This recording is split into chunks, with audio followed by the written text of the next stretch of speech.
Lord, ఈ fruits గారు తమని తాము పిల్లల ఆరోగ్య దేవతలు అంటున్నారు. కానీ నిజం చెప్పాలంటే పిల్లలు ఎవరిని ఇష్టపడతారు? బర్త్డే పార్టీ అంటే నేను. పిజ్జా, బర్గర్, ఫ్రెంచ్ ఫ్రైస్ పిల్లల ఫేవరెట్ నేనే. స్కూల్ తర్వాత మొదట గుర్తొచ్చేది నేనే.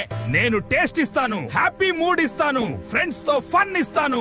పిల్లలు నన్ను చూడగానే కావాలి అంటారు.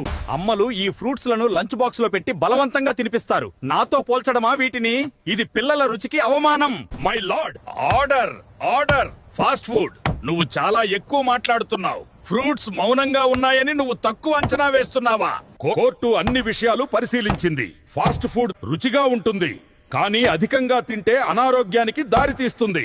ఫ్రూట్స్ పిల్లల ఎదుగుదలకు అవసరం, శక్తి, ఆరోగ్యం ఇస్తాయి. కాబట్టి ఈ కోర్టు చెబుతోంది రుచి తాత్కాలికం, ఆరోగ్యం శాశ్వతం. ఫాస్ట్ ఫుడ్ అహంకారంతో ఫ్రూట్స్ పై తప్పటు ఆరోపణలు చేసింది. ఈ కోర్టు ఫ్రూట్స్ ను గౌరవంగా నిర్దోషిగా ప్రకటిస్తోంది. కేసు కొట్టివేయబడింది. మేం విటామిన్లు ఇస్తాం, రోగ నిరోధక శక్తి పెంచుతాం. మా వల్ల పిల్లలు బలంగా పెరుగుతారు.